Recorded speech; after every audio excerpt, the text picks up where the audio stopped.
because that's your one chance to make something happen before you get out into the flats or into the mountains where it gets a little dustier. And in the dunes, there's so many different line selections, so you got to spend a lot of time out there just picking a line that's the straightest possible, and these mountains are too. So I had a pretty solid line, the straightest we could do. Just put the hammer down, and like a couple riders got close in the beginning, and then me and Damon, we actually crossed up right at the very end. But I wasn't going to let that whole shot slip away from me and fight in the dust. So I put a hard charge on and carried the lead for about 3 to 5 miles, and then Damon ended up picking me off right there on one of these flat straightaways where we were crossing through the grass, and it was all choppy, nasty. Took a little bit different line through the dunes than everybody else. Just didn't want to be fighting everyone for the same line off the start. Had a double in there that I thought was going to be pretty easy. About deleted myself off of that, right off the bat. So got pretty puckered there right off the beginning. But I think I came out of the bomb in 4th, passed in the 3rd pretty quick, and then tried to tuck in behind Dante and Damon, but they were really sending those dunes.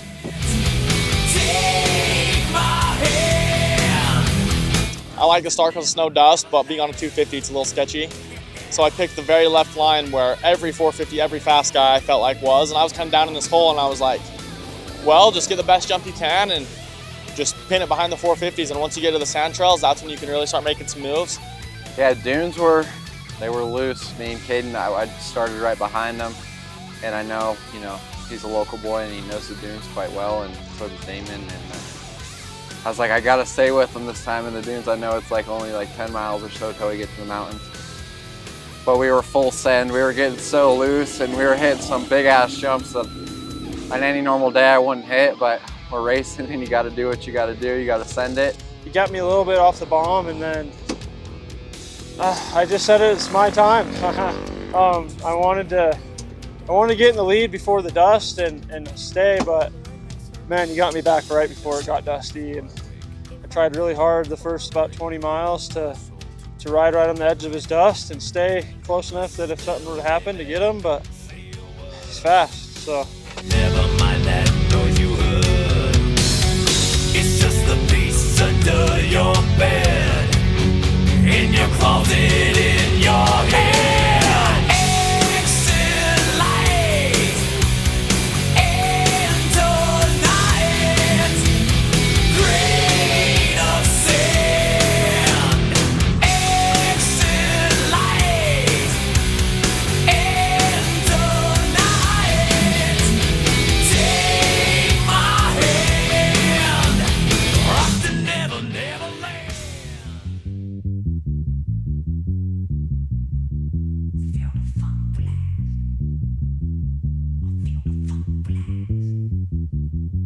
Feel the funk blast.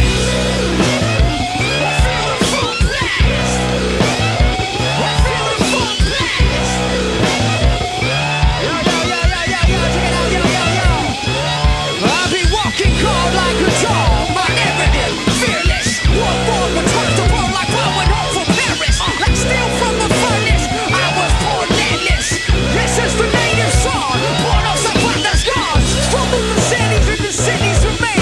Same bodies, very hungry, but with different last names.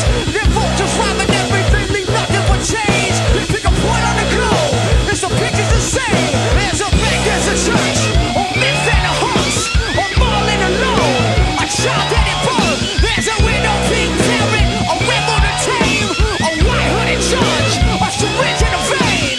Just kept my head down and charged that first half of that first loop just to stay away and have a safe loop. But when you're leading, it's just kind of no man's land out there, and it could be a little nerve-wracking at times when you're not seeing any markings. I kept looking over my shoulder here and there because a 10-second lead in a Hare and Hound, you miss one turn and that drops so fast. So I was always glancing over my shoulder, but I was never really seeing them, and I didn't know if they were down in a hole or on the backside of the mountain. So I kept pushing forward. I caught myself looking back a few times, and I was like, dude, just ride your dirt bike. And I had a solid flow going, and I felt really strong on the motorcycle. So I was just stoked off of that in general, feeling good on the bike and breaking course too. It felt quite nice up front.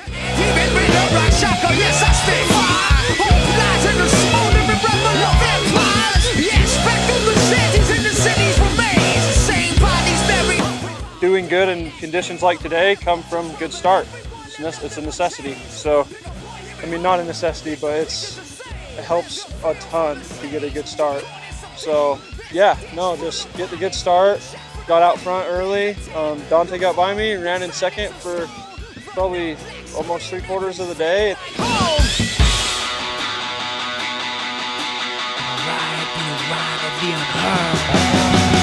Watch I say, watch I say, watch I say, what? Watch I say, watch I say, watch I say, what? Watch I say, watch I say, watch I say, what? Then just spent like 2 hours trying to pass Damon in the dust. Eventually got him. And then just tried to go to work on Dante's gap, but I mean, at that point, he's probably 2 minutes ahead of us almost. So, yeah, bit of a frustrating day, stuck in the dust a little bit, but that's the position I put myself in. So.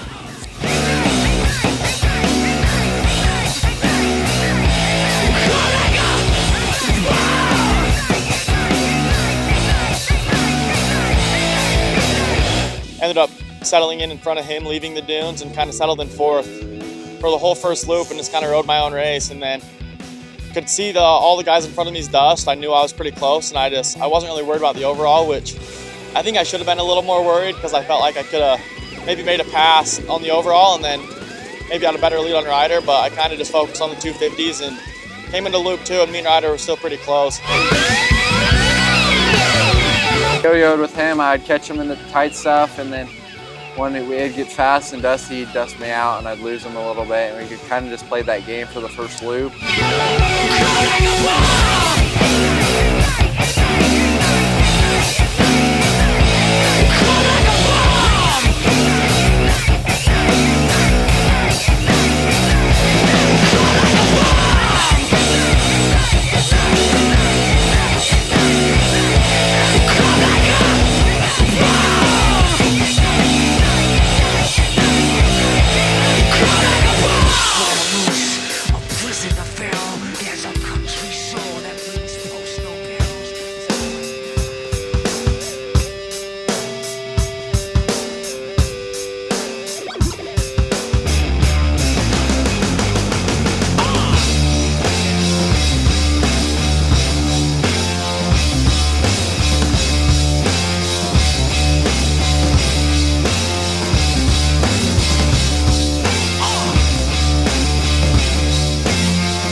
Caught it to Jack Anderson.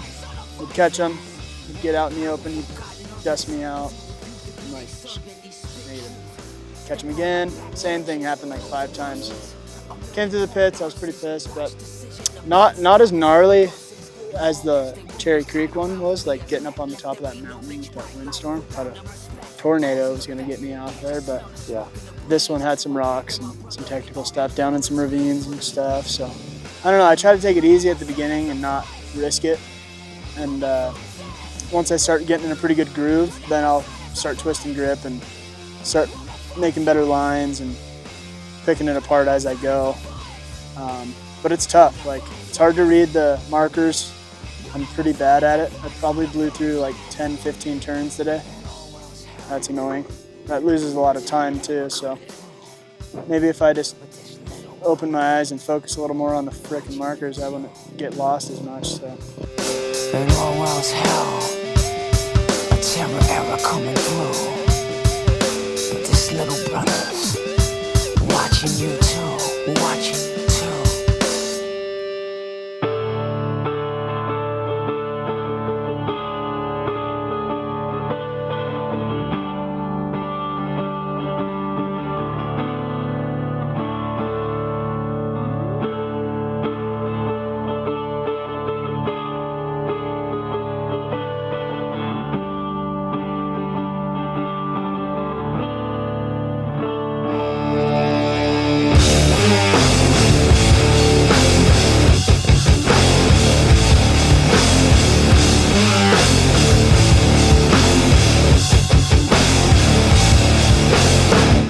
Is actually really sweet. I feel like loop 1 felt more like a loop 2, and then loop 2 was also technical, so it felt very Hare and Houndy, you know, both loops were technical, it was fun. Yeah, honestly, they did a great job, and it's a really cool day. Oh yeah, any good battles? Oh, I think I was in a battle all day long. Like, I was either in dust or somebody was behind me, and it was like, honestly, it made for a really fun day. I wasn't in the mix with the top guys, but yeah, I was battling all day with all sorts of people, and yeah, we kept it fun for sure. What of a broken man? What not a broken man? What of a broken man? Never a broken man. What of a broken man? What not a broken man? What of a broken man? Never a broken man. Autumn leaves, his sense fell from him.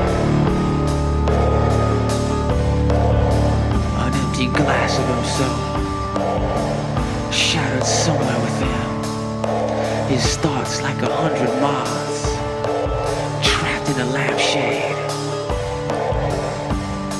Honestly, I think by the end of the bomb, I don't know, I was pretty far up. I was getting passed by a lot of guys after that, but I was pretty happy executing a good bomb start because I started on the same side of all the 450s, so I was a little worried about that. But I knew I was in front of, I assumed I was in front of all the women, so I kind of was like, I just need to try to push and make a little bit of a gap, and I think I pushed a little too hard, and I ended up crashing, and I smashed my front brake caliper up to the moon, and I had no front brake, and I was just absolutely loose out there on the first loop.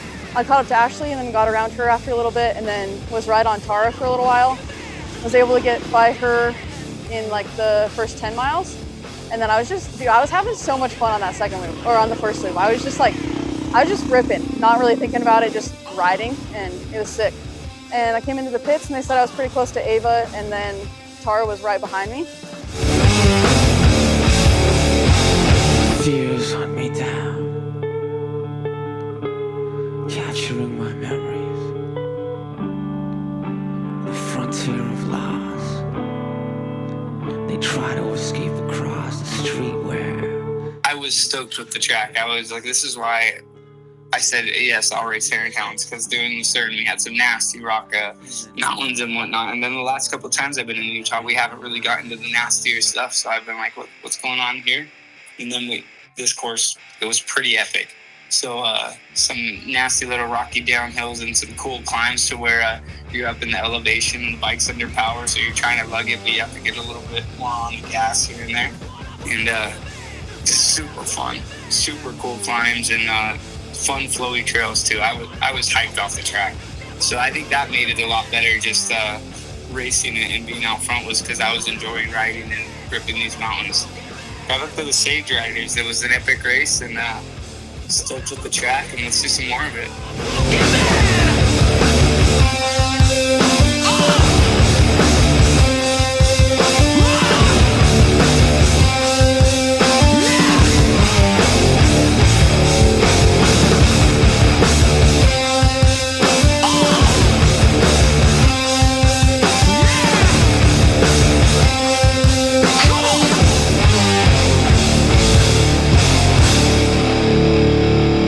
Down to about a minute. I'm sure with racing tomorrow and having a gap, he wasn't pushing too hard on that second loop. But yeah, just kind of trying to, try to keep working the whole time.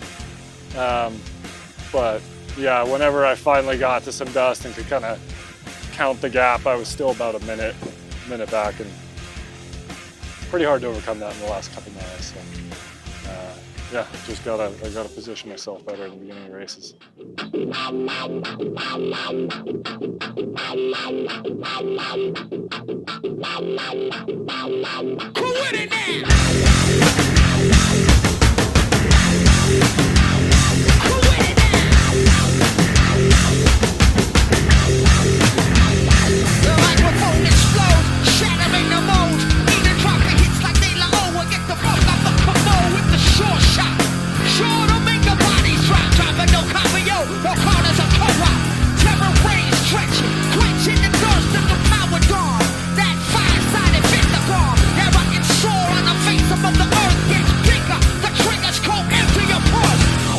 Zane got by me, and we didn't go back and forth at all. He got by me, and I stayed behind him for a minute or two, and then he kind of gapped me, and yeah, I just pushed too hard in that first loop trying to stay at Dante, and I lost some energy on that loop too. So just need to work on keeping that endurance up for longer amounts of time, and just getting faster and better. To all the people that work these races, put on the courses, mark the course, do the GPS, build the loops, I mean, the bomb runs, all the pit rows, outhouses. I mean, there's a lot of stuff that you guys put on to do a race. So we really appreciate it, and yeah, we appreciate you guys a ton, and for me, it doesn't go unnoticed. So, yeah. Second loop, it was long and fast for the probably first 15, 20 miles of it, and then it got tight and technical, and I was like, all right, it's time to go. And I caught up to him, and we played a little, we were just, you know, ripping through the trees. It was pretty fun. Then I was able to just sneak by him in one of the creeks and put my head down from there. I thought I was going to be clear of dust, and then I caught Damon shortly after that and just sat in his dust till the finish, and man, I'm struggling to breathe right now.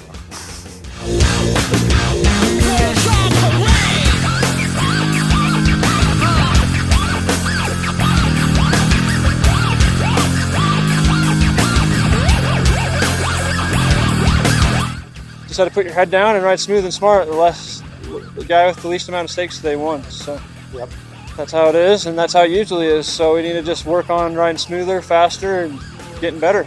It was fun. It was really gnarly though.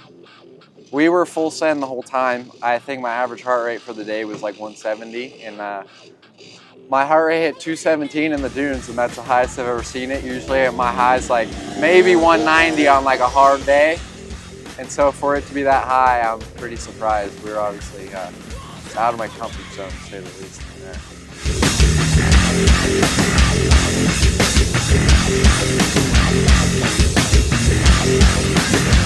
Yeah, it kind of just took a toll on me because I slid off a side hill, and then he caught really close, and I got going again, and he ended up getting by me, and then I caught up to him again, and him and Damon, I got right on him going up this hill, and we dropped down a hill, stayed on him, then we cut up another steep hill, and I made it halfway up, and it felt like I just tipped over in slow motion, and then I could just watch him go farther, and I could just see him get farther and farther and farther. I'm like, yeah, I gotta go.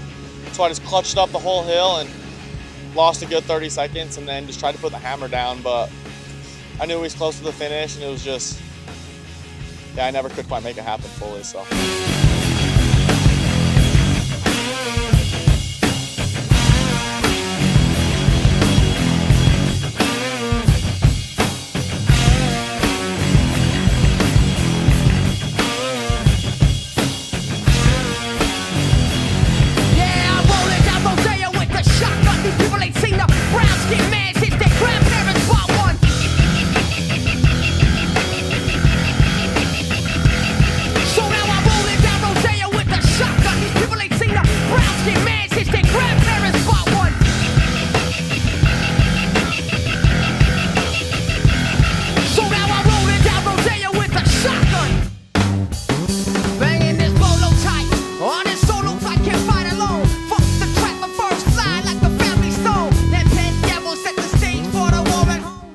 Caught up to him afterwards, after the pit, second loop, he crashed.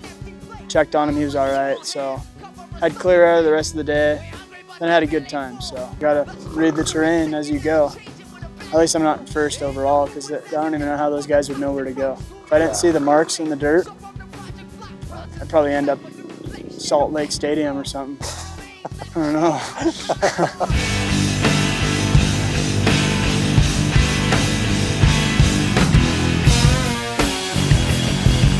Can't waste the day when the night brings the hurt. So make a move and plead the fifth, 'cause you can't plead the first. Can't waste the day when the night brings the hurt. So now I'm rolling down Rodeo with the shotgun. These people ain't seen a brown skin man since their grandparents bought one.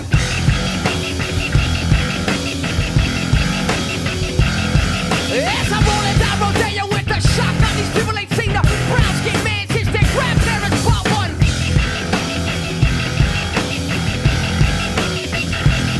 So now I'm rolling down Rodeo with the shotgun.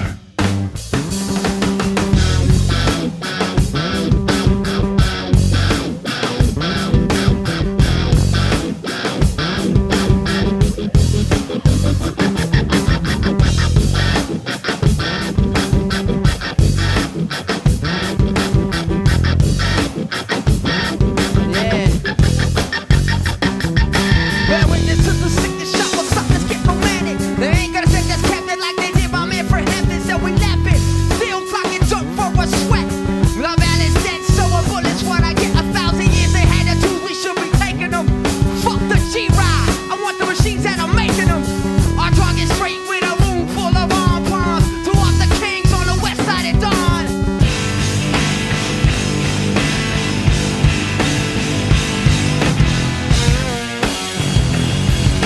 Can't waste the day when the night brings a hurt. Make a move and plead the fifth, 'cause you can't plead the first. Can't waste the day when the night brings a hurt. So now I'm rolling down Rodeo with the shotgun. These people ain't seen a brown skin man since their grandparents bought one.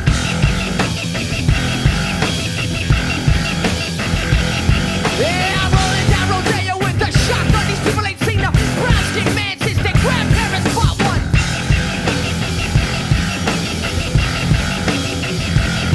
Yeah, I'm rolling down Rodeo with the shotgun. The road towards from the ladder. Can't reach the tomb of one God, one market, one truth, one consumer. Shut the quiet, peaceful death.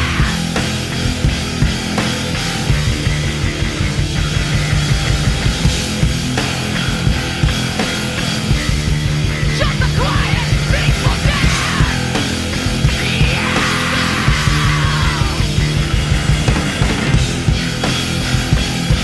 It wasn't the most fun Hare and Hound on the body, but no, it was cool and a lot of technicality. And yeah, the last 5 miles, I was like, is it over yet?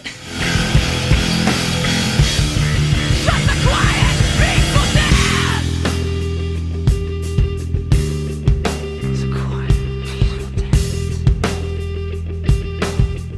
Oh, it was brutal from the beginning, but persevered. I pushed through and rode hard. It was tough. Me and Rachel battled quite a bit out there, and yeah, there were really fun parts of the course and parts of the course I was like, oh my God, when is this ever going to end? But I get to ride here and there, but when the race is coming up, I get to buckle down and do a little bit more riding. So it's just fun. I really enjoy it. I can't get enough. So one day it'll end, but I don't want it to be today. Maybe like 5-ish, 10-ish miles into the second loop.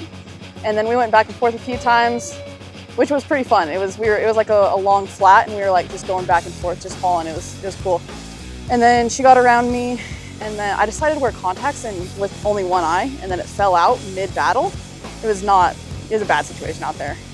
Lost a little bit of time there, but was able to kind of get back into the groove and was able to catch Tara again at the end of the loop. But it was so dusty. Every time I got close enough to maybe get around her, it was like just poof powder, and then I couldn't see anything. So wasn't able to get around her, but overall it was a pretty good day and a lot of fun battles. Silent play in the shadow of power, a spectacle, monopolized, the camera's eyes on choice the sky. Was it cash for the